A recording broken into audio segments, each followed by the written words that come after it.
No Antigo Testamento, nós temos livros que de fato narram coisas que aconteceram, coisas que o povo de Deus, o povo de Israel, viveu. Mas também nós temos livros poéticos. Nós conhecemos, por exemplo, o livro dos Salmos, não é? São livros poéticos. Às vezes, poesias que são mais voltadas ao louvor de Deus, às vezes poesias que expressam o arrependimento do coração humano, a súplica do perdão de Deus, o famoso Salmo 50, que normalmente nós rezamos com a igreja no dia de sexta-feira, o famoso Miserere, onde nós suplicamos o perdão e a misericórdia de Deus, e tantos outros salmos e tantos outros poemas. Mas também nós temos livros que têm um estilo apocalíptico. Esse estilo apocalíptico, ele está presente tanto no Antigo Testamento como no Novo Testamento. No Novo Testamento, o último livro da Bíblia é o Apocalipse de São João. Mas nós também temos nos Evangelhos trechos com esse estilo apocalíptico. Durante toda esta semana, a 34ª semana do tempo comum, com a qual se encerra este ano litúrgico, nós acompanhamos todo o capítulo 21 do evangelista São Lucas. E ali, neste capítulo, o evangelista Lucas, ele concentra o ensinamento apocalíptico de Jesus. Mas também, durante esta semana, nós acompanhamos na primeira leitura trechos do livro do profeta Daniel. E Daniel é um profeta que também traz no seu profetismo este estilo literário, este jeito de falar das coisas de Deus, que é o jeito apocalíptico.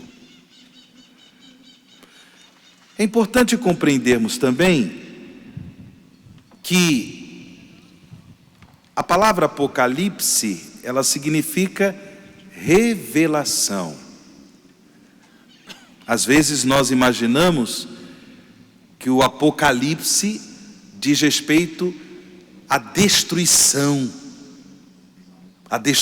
do mundo, a destruição de todas as coisas, quando na realidade a palavra apocalipse significa revelação.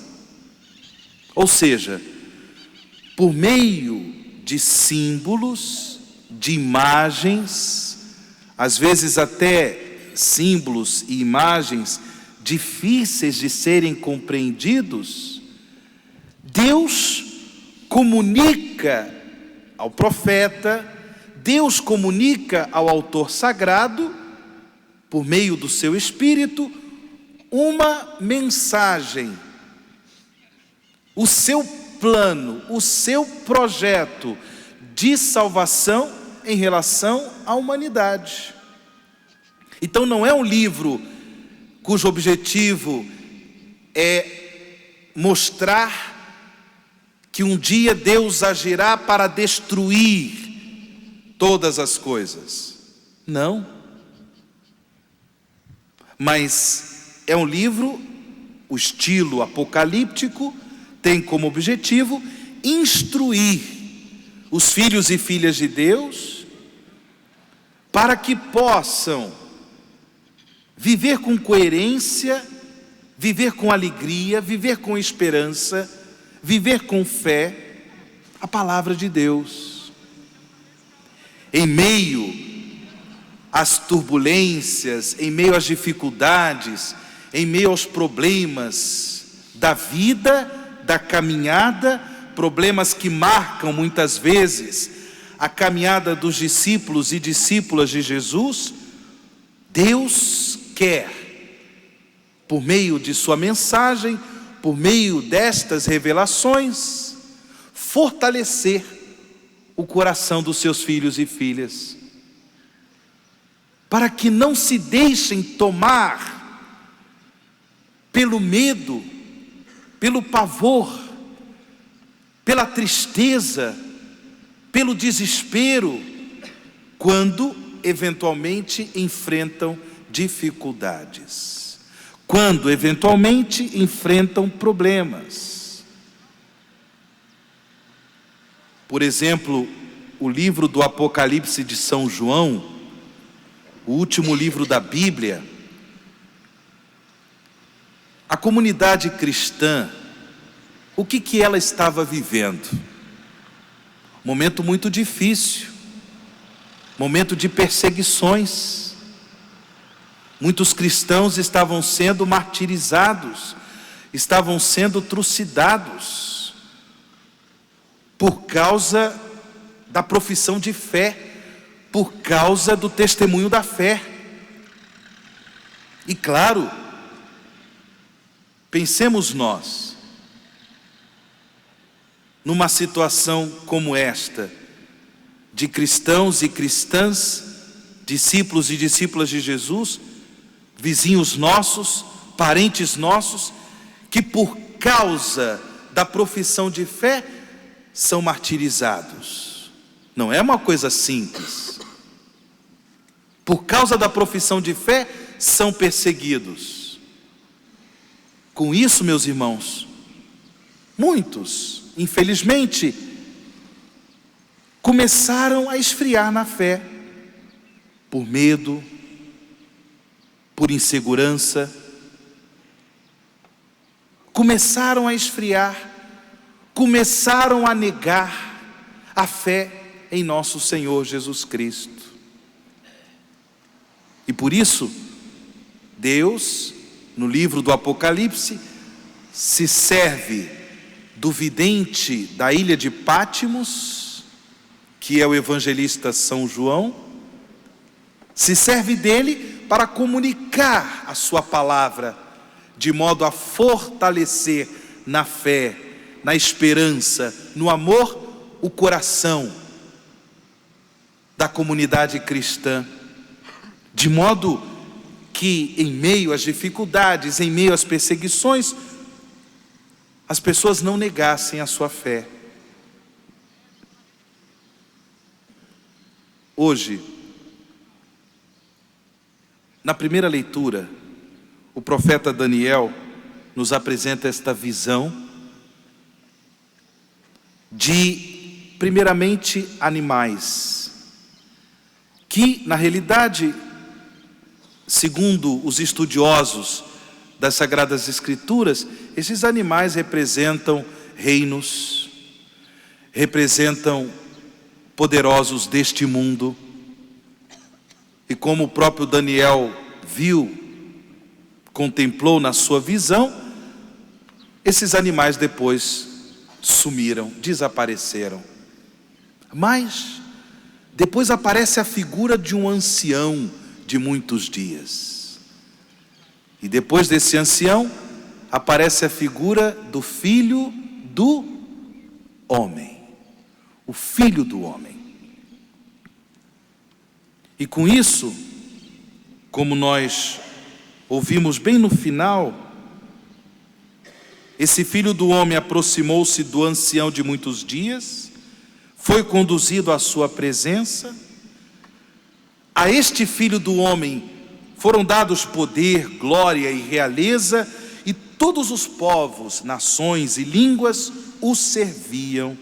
Seu poder é um poder eterno, que não lhe será tirado, e seu reino, um reino que não se dissolverá.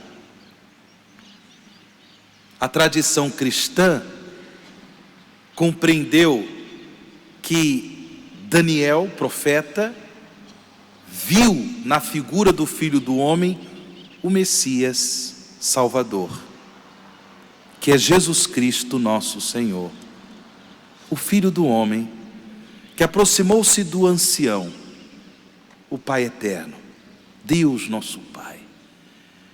E este Filho do Homem recebeu poder, glória, de modo que todas as nações, todos os povos o serviam. E o reino deste Filho do Homem é o reino eterno. A pergunta que eu faço a cada um de nós é esta: você quer fazer parte deste reino eterno? Você quer fazer parte do reino do Filho do Homem? Porque, como Jesus disse no Evangelho, o céu e a terra passarão. O céu e a terra passarão. Os reinos passarão. Os poderosos deste mundo passarão. Tudo passará. Mas o que permanecerá? O reino de Deus. O que permanecerá? O reino que foi estabelecido na história da humanidade por nosso Senhor Jesus Cristo. E daí a pergunta: você quer fazer parte desse reino, meu irmão? Você quer fazer parte deste reino, minha irmã? Ao celebrarmos essa Eucaristia, pedimos a nosso Senhor que nos fortaleça por meio do sacramento do seu corpo e do seu sangue, nos fortaleça na fé, nos fortaleça na esperança, nos fortaleça na caridade, virtudes que devem estar presentes na vida dos discípulos e discípulas de Jesus, na vida daqueles que se comprometem com o reino de Deus, o reino do Filho do Homem, que permanecerá eternamente. Pedimos a nosso Senhor a graça de termos em nosso coração, a graça de testemunharmos com a nossa vida a palavra de Deus, porque o céu e a terra passarão, mas como disse Jesus, como prometeu Jesus, minhas palavras, o que mais? Não passarão, não passarão. Os reinos, os povos, tudo passará. Mas aqueles que cultivarem em sua vida a palavra de Deus, aqueles que testemunharem com a sua vida a palavra de Deus, mesmo em meio a dificuldades, tribulações, perseguições, estes, porque vivem a palavra de Deus, não passarão. É a graça que nós pedimos a nosso Senhor. Tudo passa, mas que o reino de Deus permaneça e permaneça eternamente em nossas vidas.